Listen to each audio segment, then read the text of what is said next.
Welcome back to Severn Valley. We're still reeling here, Jake and I, from Hannah Johnson's tragic mistake at the end of that last race. 2 DNFs and a non-start, and then she's leading that final by a mile. Takes out 3 cones and a DNF. This is the men's Class 9 rerun. Tony Wilson excluded from the rerun. Ian Stead and Stuart Taylor do not start. So 5 in it. Jake, over to you. Williams, Lindsay, Cooper, Bow and Shepherd, away we go. It's a great start from Cooper. He's going to get the lead into the first corner, but round comes Shepherd on the outside line. Whoa, he's hit a divot and gone for a bit of a bucking bronco round the outside. Cooper with the best start though. He takes the early start and the initiative into the lead then, and it's going very well. We're on board with Rhys Williams in NS3. Oh, look how close the wheels were. They almost had a bit of a flip, and that has dropped Rhys Williams down into 5th position. He's got problems out in front though, storming his way round on the outside line. That is Shepherd. That outside line has worked perfectly. Let's watch again. Look how close this was to certain disaster. You cannot get closer to each other without flipping than that. That is so tight for Rhys Williams. Back into the action, and now Shepherd defending from Cooper as they both use that high line on the outside. Oh no! Russ Shepherd has lost it on the divot on the outside line. Was there any contact? If there was contact, they'll bring out a red flag. No. It doesn't look like there was. No. The marshals are happy that that was all his own work. Oh. We're back on board with Williams, but the race leader spins it out. And of course, if he DNFs here, he will not score any points. Great. And he's going to DNF. Look, he's not got it going. I was going to say, great onboard footage from Rhys Williams there as he tries to close up on the PhD one of Stephen Lindsay, who is now ipso facto 2nd place. James Bow in 4th position, trying to close up, but this is going to be a gift-wrapped early birthday present for Phil Cooper. He's going to win this one at a canter, and that is such a shame for Russ Shepherd. It's so easy to get it wrong on the high line, but he just hasn't been able to make it stick. So he's out of it, and Phil Cooper is going to get the checkers. Amazing victory then for Phil Cooper after a brilliant day at the office. 2 wins, a 6th, and then the final. Brilliant job. Stephen Lindsay 2nd from Rhys Williams, James Bow in 4th, Stuart Taylor and Russ Shepherd, both of them out of fortune this time. And Russ Shepherd, well, any guesses as to where he'd have finished if he hadn't have spun off? Probably, possibly 1st place, but it's all gone pear-shaped now. Men's Class 6, this is the rerun, front-wheel drive modified vehicles over 1421cc. After the earlier red flag, no exclusions. It's Gadsby off 1 from Gould, Thompson, Manning Hall, Newton, Proctor and Reed.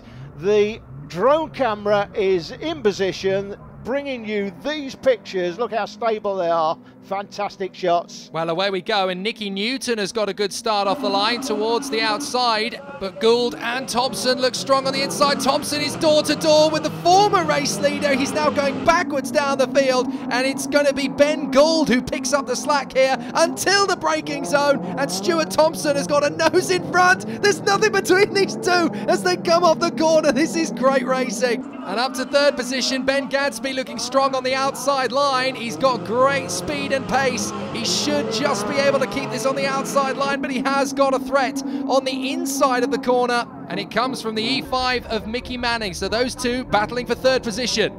Stuart Thompson was the big point scorer in this one, took 3 wins earlier in the day for a maximum of 165 points in the heats. He went off P3, which is a little bit unusual. I think he's one of the, well, he's the first heats winner, I think, to choose P3 as a preferable start position for the big point scorer on the day, but it's working for him, obviously. Yeah, he's doing absolutely fine out in front. No problems at all with Gould. Close, but not able to put up much of a fight at the moment. Gadsby's the real mover. He is charging forward. Big tank snapper there from Mickey Manning, who's now got problems on his inside line as Tom Hall gets himself back into position in the SN12. So he might have a charge for 4th position here. But now, all of a sudden, Thompson's lead seems to have vanished into the final lap. And it looks to me as though a cone is down on the inside line. Now, it's not one of the 3 leaders that has dislodged it. It was already down, so somebody may be in the wars at the end of this race for knocking a cone out of position, but Gould has not got enough in the tank to take on Thompson to the flag. Stuart Thompson finishes a perfect day at the office.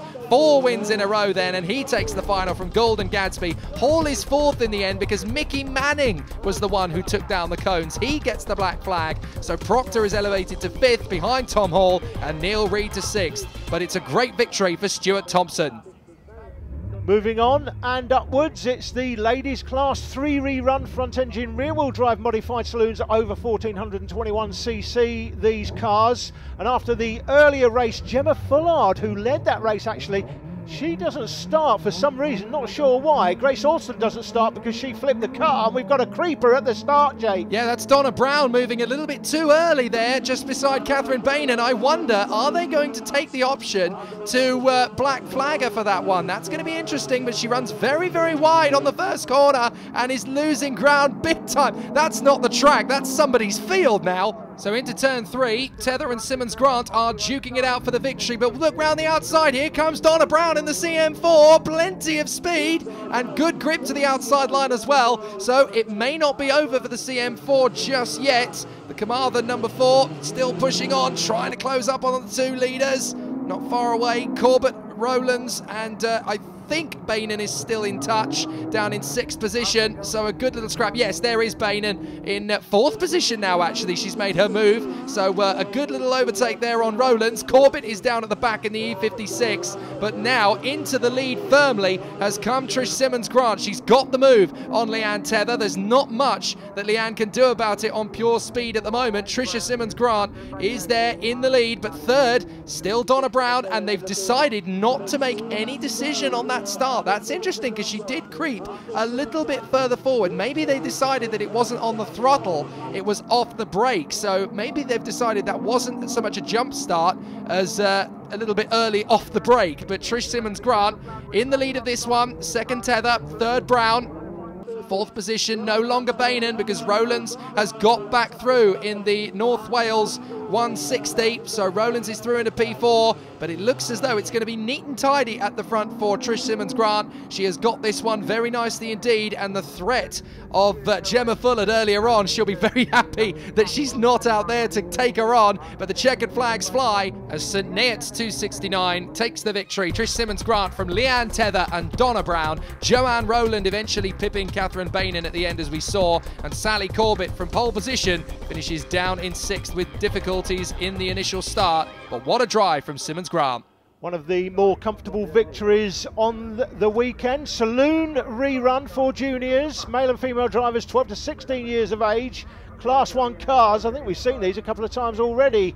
Jake, Ben Dorset excluded from the rerun, and Reese and Katie Griffiths do not start, so we're down to 5 and they're off and running. So let's see how this is going to fly. Pembroke 16 on the far side, that is William Banks getting a terrible start as the other 4 are still in unison to that first corner. Hughes, Bubb, Urquhart, Stevens. Stevens hangs back and drops to 3rd position. Wait for it though, he's going to get this switch back to the inside line. Brilliant driving from Ollie Stevens in Lud 15, and they're going to be side by side into the 3rd corner. A little bit of bodywork comes off Bubb's car, but into the lead comes Stevens with Urquhart now 2nd, and down to the back goes Dan Hughes. Talk about getting a very rough deal, as up the inside to 3rd position. That was a good move from Banks, and that caught out James Bubb. He's now down to 5th position, closing in on Dan Hughes once again. We have had a complete deck reshuffle, if you like, as up into the lead after a brilliant bit of overtaking comes Ollie Stevens. He now leads it from Urquhart in 2nd. Banks is 3rd. Hughes is 4th, but not for long. Here comes Bubb on the inside line. They tap doors, and still Bubb is there on the inside line. He's going to move up into 4th position. Nice work, but at the front, Stevens is now under pressure from Urquhart. William Banks in 3rd place was the big point scorer in the earlier heats. He took